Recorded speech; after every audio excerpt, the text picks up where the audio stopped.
6h55, estamos de volta com o Manhã no Ar. Fique atento ao horário para não perder o seu compromisso do dia. E esta semana promete ser decisiva para os candidatos ao governo do Amazonas e também para o Tribunal Regional Eleitoral. Todos estão no aguardo da decisão do STF sobre a realização de eleições suplementares aqui no Amazonas. Se a resposta demorar, o planejamento do TRE para a realização do pleito em agosto pode ter sido em vão.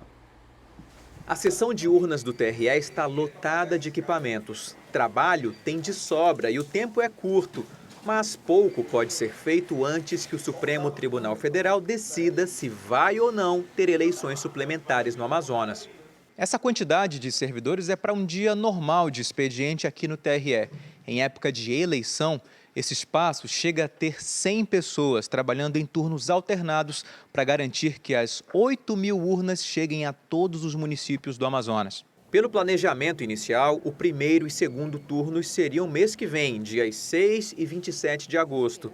Se a decisão do STF sair até esta sexta, o TRE consegue manter o calendário. Caso contrário, será preciso agendar novas datas. Nós paralisamos o julgamento dos processos, paralisamos praticamente 90% das atividades de eleição. No dia 28 de junho, o ministro Ricardo Lewandowski suspendeu as eleições em caráter liminar. 4 recursos tentam derrubar essa decisão. Eles serão julgados nos próximos dias pela presidente do Supremo, ministra Carmen Lúcia. Enquanto isso, dos 18 milhões de reais destinados às eleições suplementares, o tribunal já gastou 6 milhões e 500 mil. Urnas foram enviadas para as cidades mais distantes. Os técnicos correm para deixar tudo pronto. As urnas ainda precisam passar por aquela revisão, verificar se todas estão funcionando corretamente. A gente ainda está com essa atividade em andamento. É uma situação extremamente delicada, a gente viu todas as urnas aí sendo preparadas, mas agora a gente não sabe se teremos eleição ainda ou não, se essa eleição vai ser direta ou vai ser indireta. O fato é que o TRE já gastou quase 6 milhões de reais. Dinheiro esse que, se não acontecer a eleição no dia 6, como programado inicialmente, vai ser perdido. E ele deve ser acrescido de mais multas, porque foram feitas várias licitações para que esses serviços fossem realizados e já tem mais de 2,5 milhões de reais empenhorados. Esse dinheiro vai ter que ser pago, porque o serviço foi contratado, ou o TRE vai ter que pagar multa por conta disso. E aí agora cabe à ministra Carmen Lúcia, que é presidente do Supremo Tribunal Federal, decidir. Mas é uma questão muito delicada. Ela pode decidir de forma monocrática, como o ministro Ricardo Lewandowski decidiu através de uma liminar, mas não é comum que um magistrado simplesmente mude a decisão que foi tomada pelo outro de forma individual. Normalmente eles levam essa decisão para a corte e aí todo mundo vota e aí decide se muda ou se mantém ou não. O que pode acontecer é ela deferir ou indeferir. Ela pode considerar que o processo deve acontecer ou não, seguir normalmente. Isso tem que ser feito até sexta-feira para poder dar tempo de realizar a eleição dia 6. Pode simplesmente ignorar ou pode também não avaliar esses recursos. O período de recesso já começou por lá e ela é plantonista durante esses próximos dias. Então a gente fica nessa expectativa, por enquanto está tudo indefinido. E quanto mais tempo se demorar para tomar uma decisão, menos tempo vai ter para que o TRE organize e há um entendimento coletivo de vários especialistas que essa eleição possa acabar migrando para uma eleição indireta, que aconteceria na Assembleia Legislativa com a votação apenas dos 24 deputados estaduais. E agora a gente muda de assunto. Na terceira reunião do Conselho de Desenvolvimento do Estado, foram aprovados mais de 20 projetos para o Polo Industrial de Manaus, que deve gerar mais de 2.000 novos postos de trabalho.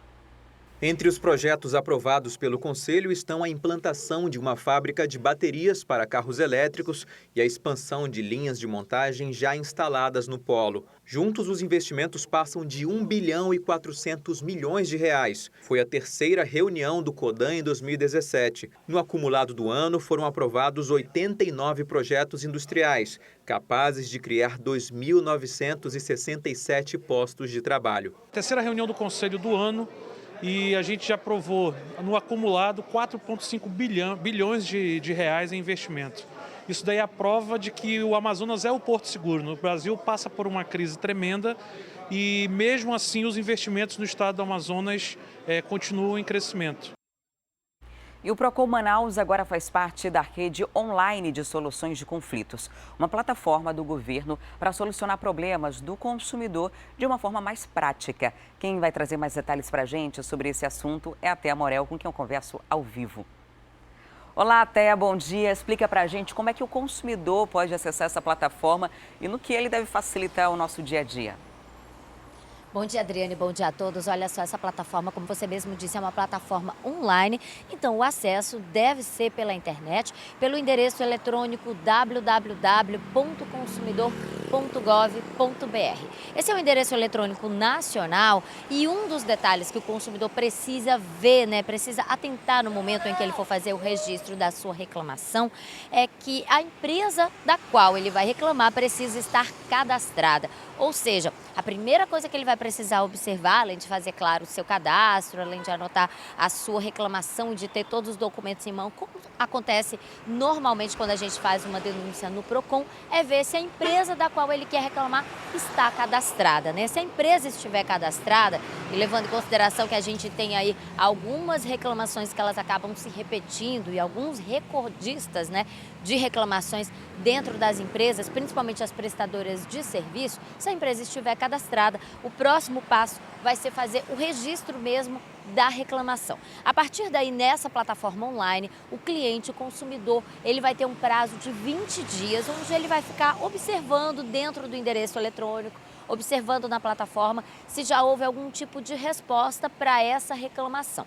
Esse prazo de 20 dias é o prazo máximo que o Procon está dando, para que essa reclamação seja realmente avaliada, mas as empresas garantem que podem dar resposta em até 7 dias. E aí é justamente por isso que agiliza bastante o serviço que já é prestado pelo Procon Amazonas, porque além de você não precisar sair de casa para ir fazer o registro no próprio Procon, para levar toda a documentação, você pode ficar aí acompanhando o registro, a sua solicitação também de casa ou do seu trabalho, enfim, através da internet, que é um momento muito mais rápido.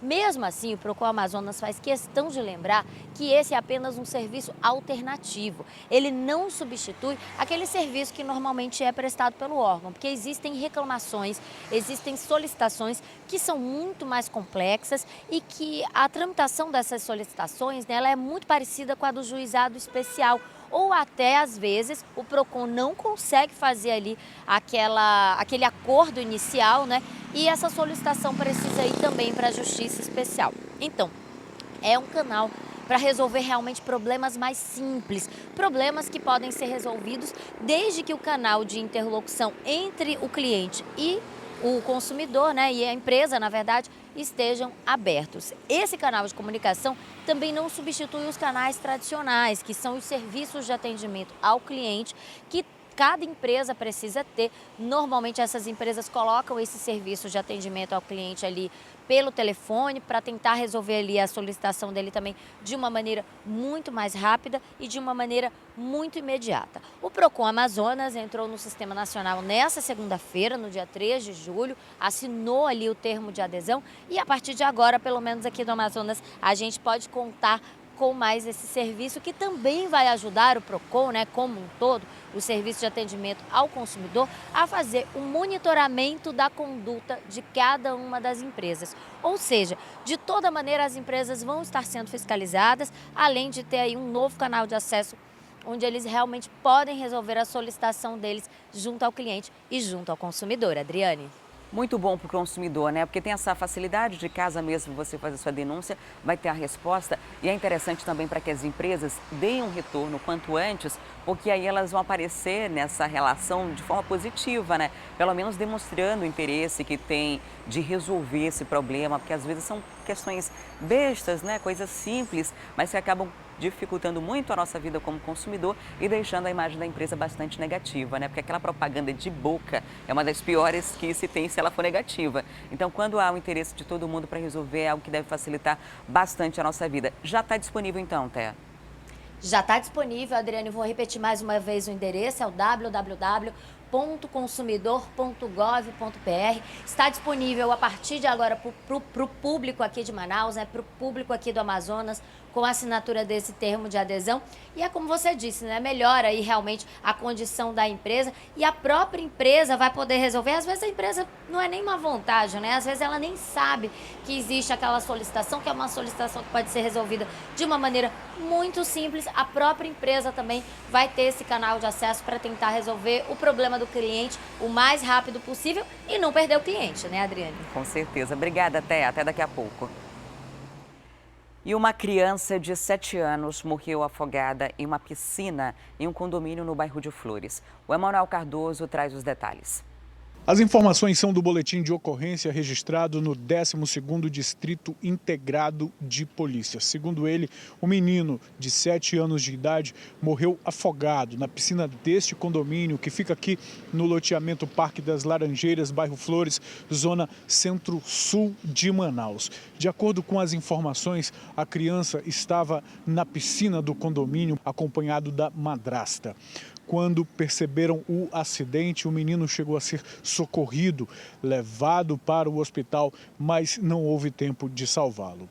O pai da criança foi comunicado do afogamento por telefone e foi ele que fez o registro da ocorrência na delegacia. Tristeza, né? E para evitar tragédias como essa, o Corpo de Bombeiros do Amazonas alerta para os cuidados que devem ter com as crianças nesse período de férias, quando a brincadeira estiver relacionada aos banhos de piscina ou de rio. Sol, calor, piscina e crianças. Uma combinação que exige cuidados e muita precaução. O perigo pode estar em qualquer lugar. E, se tratando dos pequenos, a atenção tem que ser redobrada. Segundo o Corpo de Bombeiros, os riscos de acidentes aumentam nas férias.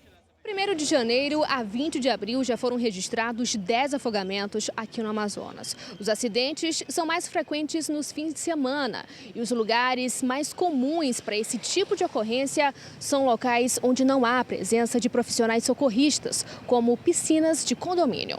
Mas o perigo também pode estar dentro de casa. O alerta pode estar até em objetos inofensivos. A maioria das piscinas não tem apenas uma profundidade, é uma profundidade mais rasa, é uma profundidade mais funda. Tem que conhecer esses locais. No caso desses condomínios e clubes, no clube é obrigatória a presença de guarda-vida, já no condomínio não é obrigado. Mas há necessidade do responsável estar próximo, principalmente de crianças. Irvana é mãe de 2 meninas, uma de 6 e outra de 1 ano e 5 meses. Ela conta que toma medidas de segurança quando as filhas vão se divertir e tomar banho na piscina. Tem uma parte mais rasa e eu fico na parte mais rasa com a bebê, mas de olho na mais velha e sempre próxima a mim. Sempre digo, nada perto da mamãe, se acontecer alguma coisa eu te ajudo. E agora a gente vai para o intervalo, mas volta daqui a pouco com o quadro Na Ponta do Lápis. A gente mostra como a primeira parcela do 13º salário deve aquecer, movimentar a economia e ajudar a pagar as dívidas. Tem ainda a nossa interação ao vivo com a Rádio Acrítica. A gente vai falar de um caso sério, um delegado que sofreu um atentado. Isso e muito mais daqui a pouquinho. Não saia daí.